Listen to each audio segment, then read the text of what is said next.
Mtazamaji, imetimia saa 12 saa za Afrika ya Mashariki. Natumai kwamba siku yako imekuwa njema. Karibu sana kwenye kipindi cha Jukwaa la KTN.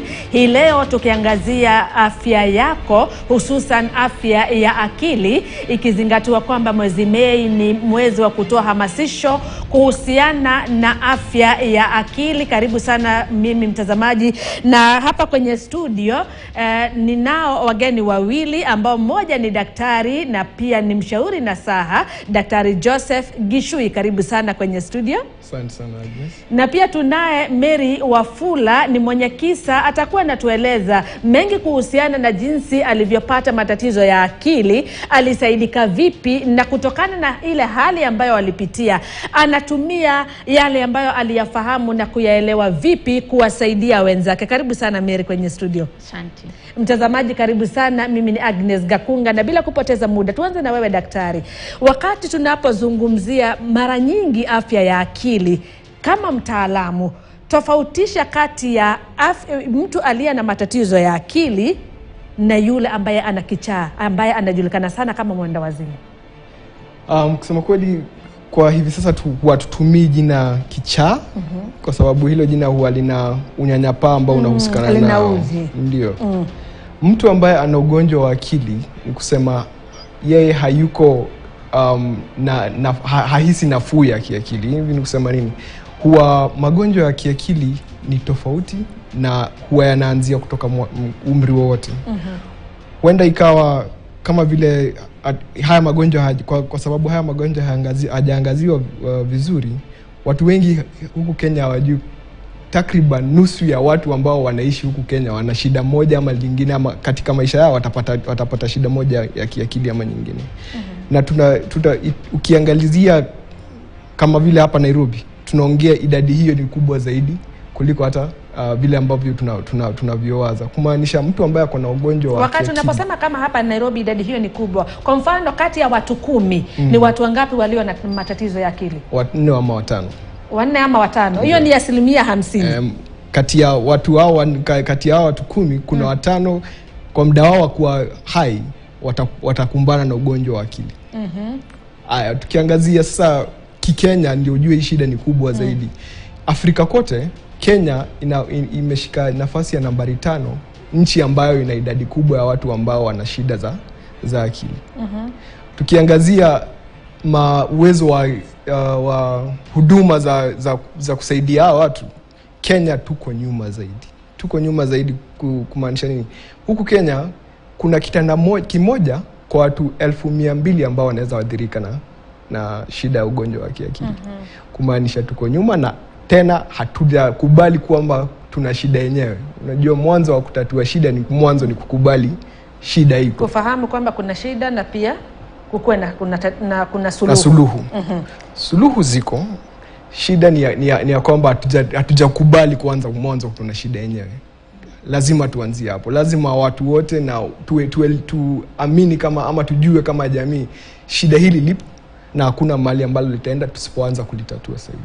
Na wakati unaposema kwamba tatizo kubwa ni kwamba tumekosa kukubali kama jamii, tatizo ni kutofahamu, ama ni kutotaka kujihusisha, ama ni kukosa maelezo yanayostahili, kwamba nikimjua kwamba Joseph yuko hivi, ninajua kwamba huyu hayuko sawa, ako na tatizo la akili. Shida haswa iko wapi? Shida ni kama shida zote zilizotaja zipo. Zote za changia kwa kuwa na hili janga letu ambalo tunalo kwa sasa hivi, kwa sababu watu wengi hawajui umuhimu wa kuwa na afya ya akili. Hawajui hata dalili za ugonjwa wa akili ni zipi.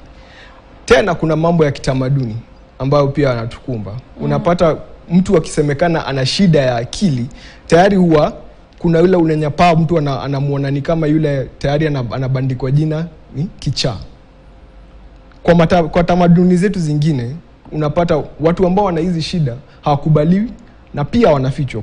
Kuna mahali huku Kenya bado mtu akiwa na shida kama hiyo schizophrenia huwa anafungiwa kama mnyama na shackles na pingu kwenye miguu na hakubaliwi kuongea na watu ama kuonekana na watu. Watu tayari wanaona ni kama ni aibu iliyo katika hiyo familia.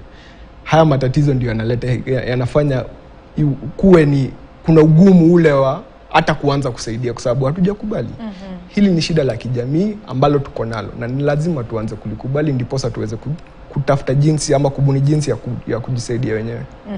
Na visa vingi hivi ambavyo vinafichwa ama wengi ambao wanakabiliwa na huu unyanyapaa ni maeneo ya mjini ama ni maeneo ya mashambani?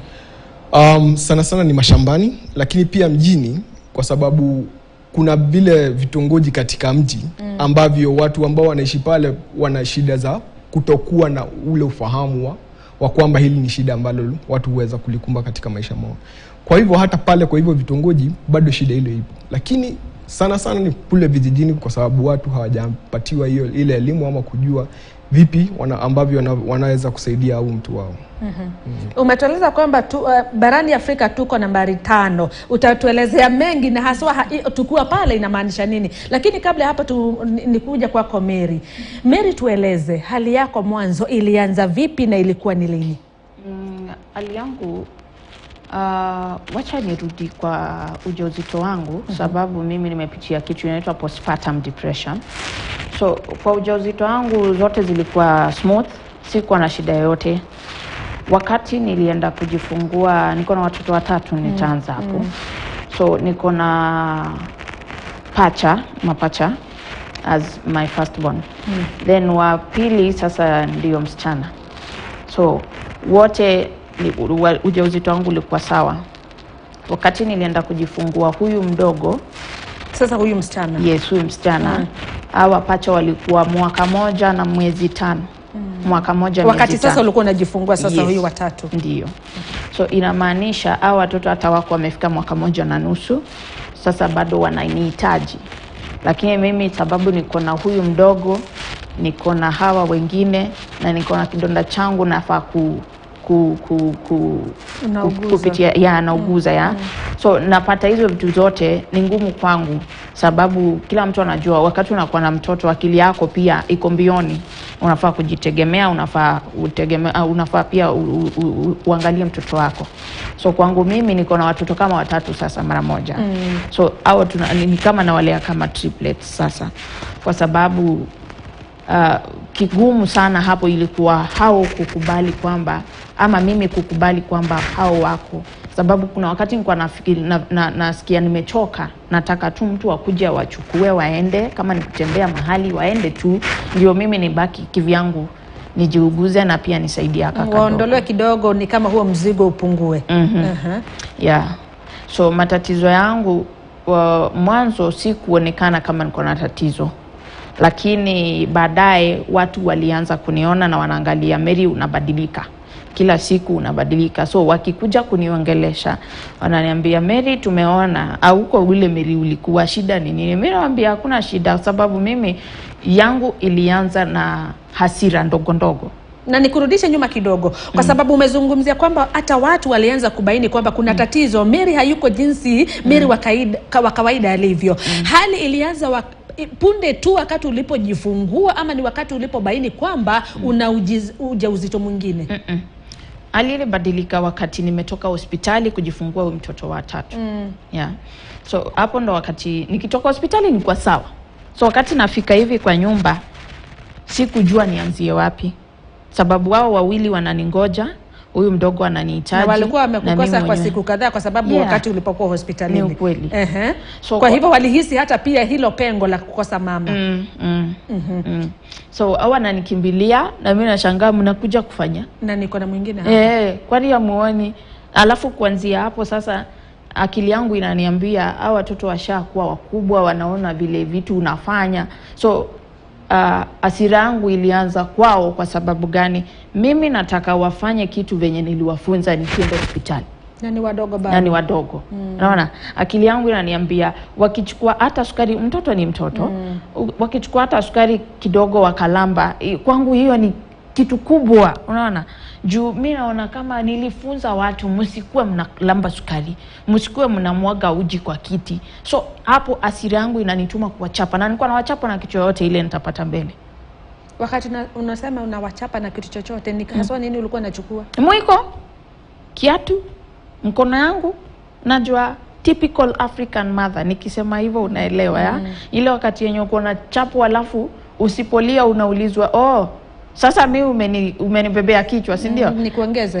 Alafu kilia, toka hapa, nyamaza, kwenda huko, unaona? So hasira yangu ilikuwa hivyo, na naweza sema ilikuwa inazidi hapo kwa sababu sikuwa naona nikiwachapa kama nimefanya kitu mbaya.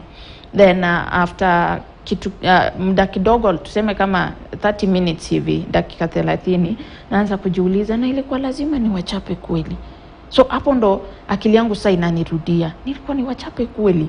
But baadaye tena wakifanya makosa, the same trigger nitapita nao. Unasahau tena. So watu waliona venye nilikuwa kabla niende hospitali, tulikuwa marafiki sana sana sana. Hakuna hata mimi kukelelesha mtoto nilikuwa nakelelesha. Ilikuwa tuongee, umesikia, wachana na hii. Lakini wakati nitoka hospitali, hapo ndo kichapo, hapo ndio watoto wangu walionja kichapo kweli. Sasa kuanzia hapo sikuwa naona kama nafanya mbaya, sababu ninalea watatu mara moja. So wakati watu walianza kuona, familia yangu walianza kuona, Mary umebadilika, ni nini inaendelea? Lakini kwangu nauza, haya, kwani ni nini? Mbona unachapa watoto hivyo? Si ni wangu na sinawatia tu adabu. So hakuna shida nikiwatia adabu. Nakumbuka sasa kwangu mimi kusikia mara ya kwanza kabisa ile imekuja openly, kiwazi kwamba uko na shida, ilikuwa wakati ndugu ya mume wangu walikuwa ametutembelea. Kisha mtoto wangu pacha wa kwanza akafanya makosa, alimwaga uji mbele ya mgeni. Nikamwokota hapo. Nakumbuka kidonda yangu haijapona. So bado natembea kama nimeinama, lakini bado nina nguvu ya kuchapa mtoto. Sasa yeye akaangalia hivi, akaita mume wangu, akamwambia Mary hayuko sawa. So mume wangu ni alitumwa kwanza. Mume wangu kutumwa akaniambia, Mary, watu wamesema hivi na hivi na hivi. Na yeye mwenyewe mlikuwa mnaishi na yeye? Yes. Hakuwa anashuhudia? No, alikuwa ameshaona. Unajua sisi wanawake tulibahatika na mdomo. So ukiambiwa kitu, unafanyanga hivi kwa nini? Wewe, si ni watoto, si ni wangu. Wewe unajua kulea, unajua kubeba, unajua kwenda theater, unaona kamdomo kako. So ananyamaza sababu mwanaume kamili hakuna vile utaongea pia yaongee. Kidogo acha hapa tumhusishe daktari.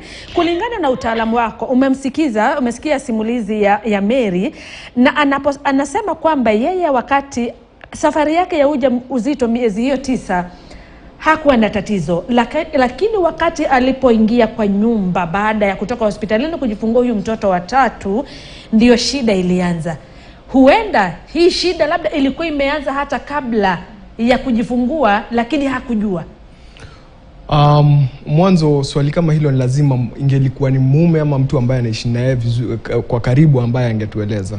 Lakini huwa kuna ugonjwa ambao unaitwa postpartum depression. Postpartum psychosis na magonjwa ya kiakili ambayo yanazunguka huo wakati ama yanaibuka wakati ambapo mtu anajifungua mtoto. Kwa hivyo unaweza kuta yeye ilianza tu punde ambapo alifika mahali akaanza kuhisi ni kama mambo yamemzidi. Yakianza kumzidi hivi hakuwa na zile tunazita tools, ama hakuwa anaweza mwenyewe kubaini ama kuangalia ndani vizuri na kuanza kujiuliza maswali ya kwa nini na nafanya vile ambavyo nafanya. Na shida ni kwamba pia ana bahati yeye, kwa sababu sio watu wengi ambao wana huo mfumo wa msaada katika jamii. Alipata watu ambao walikuja wakamwambia, ngoja kidogo, lazima tuanze kuangalia shida iko wapi. Kwa sababu utapata kuna wanawake wengi ambao wanapata hili shida na hakuna mtu wa kuwasaidia, wanaanza kujitenga, wanamhukumu.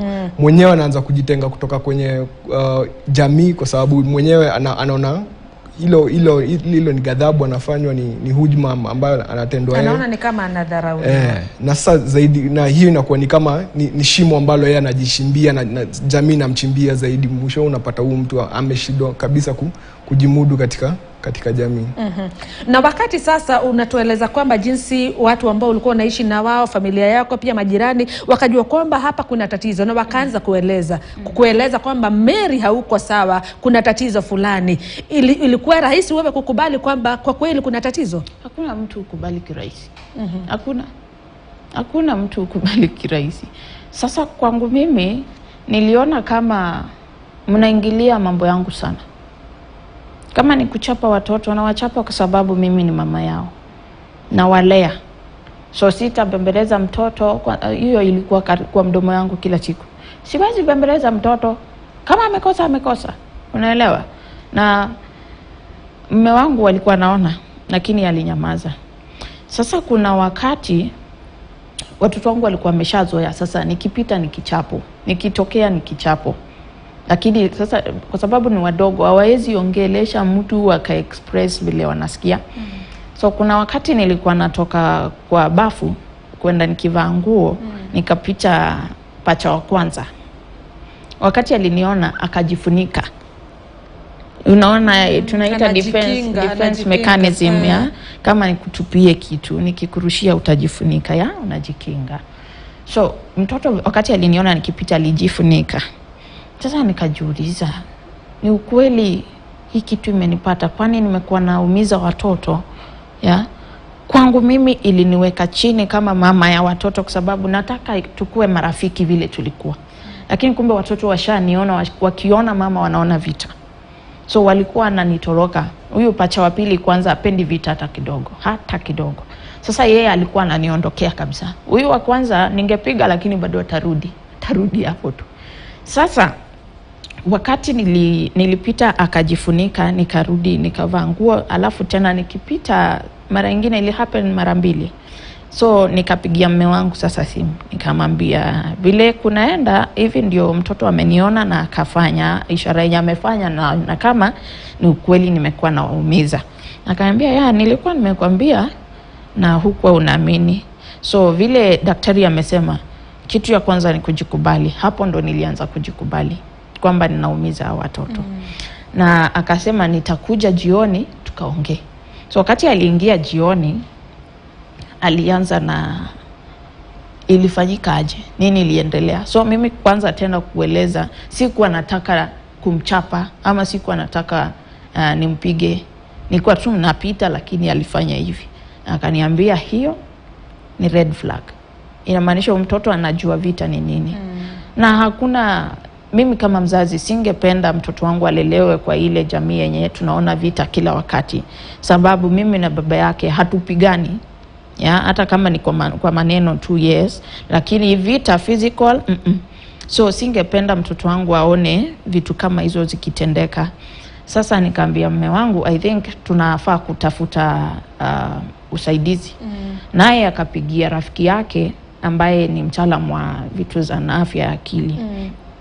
Rafiki yake ni alianza kumwambia, anaonyesha kwamba amefika akona kiwango gani kwa hii uzito yake, kwa sababu akona intention za kujiua ama za kuua mtoto, ama ameongea kitu yoyote kujimaliza au kujitoa duniani, ama yani those harming behaviors. So wakati alimueleza hapana, but ni hivi na hivi, amekuwa tu mkali of late and all that. So huyu mtaalamu ni akamwambia mali imefika, hatutaenda kwanza kupewa dawa.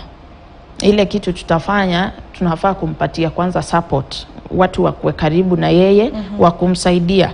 Na hiyo ndio kitu ya pili unafaa kupitia. Ya kwanza ni kujikubali. Ya pili ni kukubali kwamba unahitaji msaada.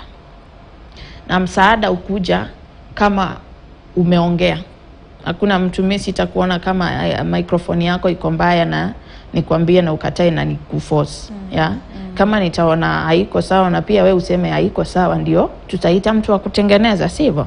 So wakati yeye anaongelesha huyu mtaalam anamueleza we need kwanza support system, ambapo tunahitaji watu karibu na yeye kila wakati, ndio wakati anasikia kama anachoka anapata pia wakati wake wa kwenda kupumzika. Kusema ukweli siku anapata wakati wa kupumzika kwa sababu kuna watoto 3 wadogo.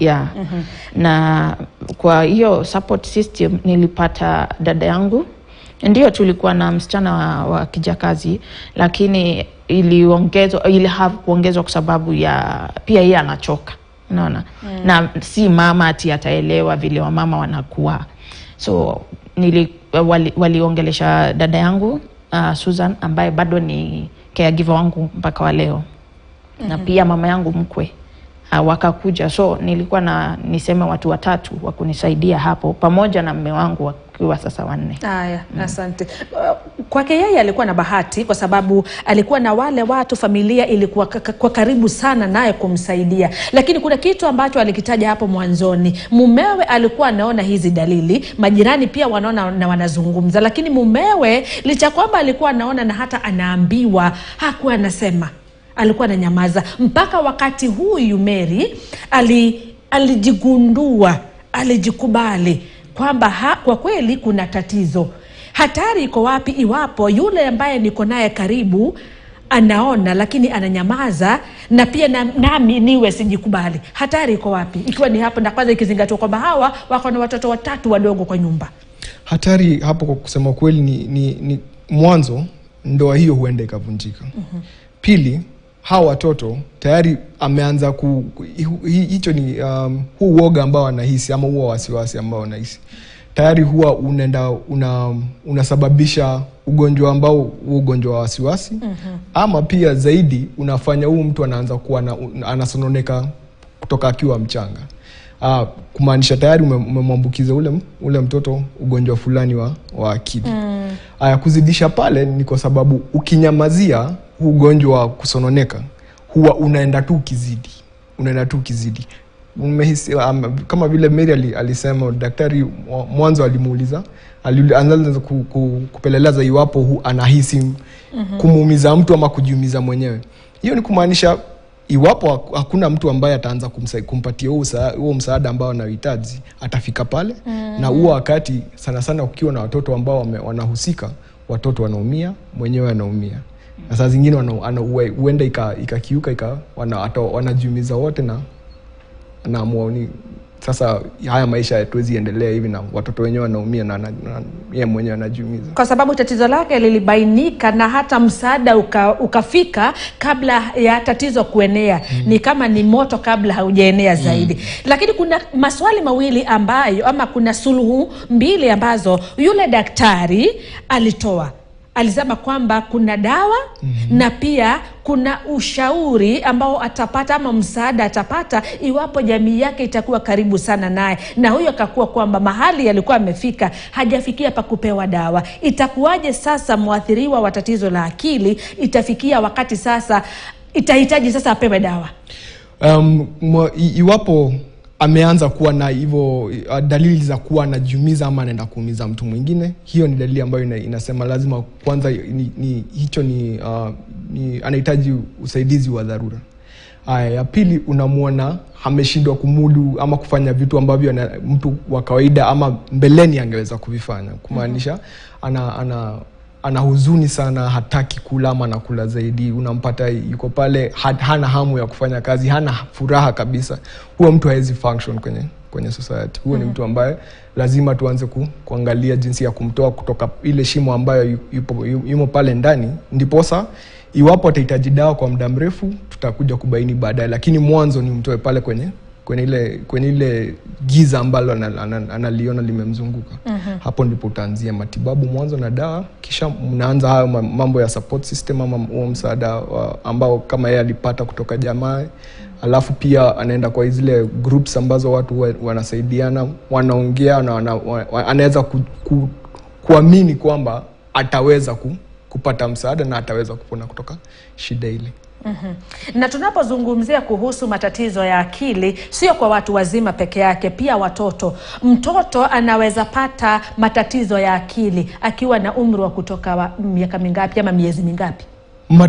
Mwanzo lazima watu lazima tutangaze ya kwamba magonjwa mengine ya akili huwa yanaridhiwa. Kumaanisha mtu huenda ulizaliwa na ugonjwa tayari. Haya, kuna wengine ambao huwa wanakuja kupata haya magonjwa kwa sababu ya wanavyo vinapasa tayari ambavyo viko kwa sababu ya kurithi. Lakini sasa katika maisha yake ya kila siku hana ile support system, hana ile mali anaishi kwa sababu labda ni shida, labda kuna mazingira, malezi. Yes. Lakini kidogo mwanzo umesema kuna yule ambaye anaweza rithi, kumaanisha kwamba mtoto atazaliwa akiwa na hayo matatizo. Huyu mtoto atakuwa anaonesha dalili zipi? Kwa sababu magonjwa ya kiakili ni mengi na ni tofauti. Tutaanza na yale ambayo watu wamesikia na wakajua kama ile autism. Utamwona huyu mtoto hahusiani na mama, ama hata ukimwangalia hataki kuangalia watu kwa muda, anachelewa kuongea, anachelewa kufanya zile milestones za mtu ambaye ya mtoto wa kawaida. Pili, pia kuna yale magonjwa ambayo huwa yanasababisha mtu awe na ugumu wa kuelewa na kusoma na kubaini vitu. Development kama magonjwa kama hayo utaweza kuyabaini mapema sana mtoto yule akiwa utotoni. Utaona wakati wengine wanasema mama yeye hakusema, alichelewa sana. Zile milestones za mtoto.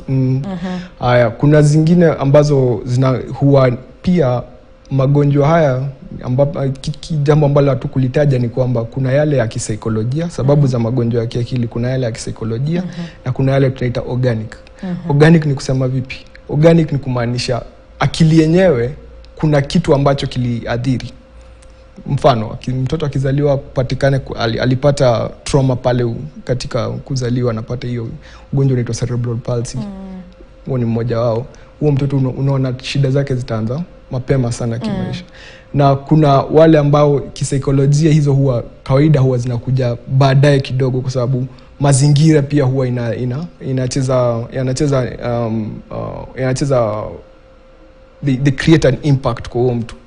Kwa hivyo utapata kama huyo mtu ambaye kama vile Mary alitueleza, mtoto mmoja unamwona pacha mmoja haadhiriki kama vile mwingine aliadhirika. Hana ule wasiwasi ama ule uoga. Kwa nini? Kwa sababu watu huwa ni tofauti. Akili zao na jinsi ambavyo wao mwongozo wao kimaisha ni tofauti kabisa.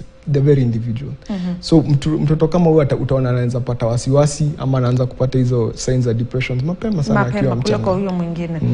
Na Mary, hapo wakati daktari anapotoa mfano pia wa hao watoto wako wawili, walisaidika vipi, na pia wewe ilichukua muda upi ili sasa ndio ukarudi sasa Mary yule wa kawaida? Hii kitu ni safari. Huwezi sema ati unamaliza haraka. Inachukua muda.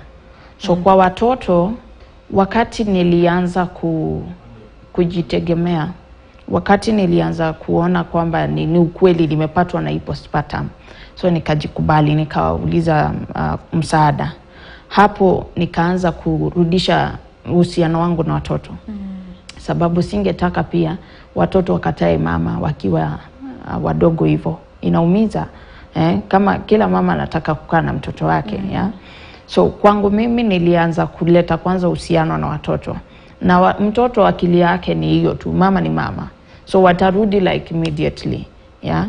So kwao hawatajua ati hata ulikuwa umemchapa ama umekosa.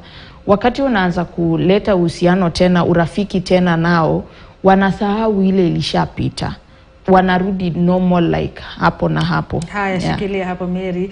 Mtazamaji, kufikia hapo tunachukua pumziko fupi. Baada ya muda usiokuwa mrefu tutarejea na kuendelea na mahojiano.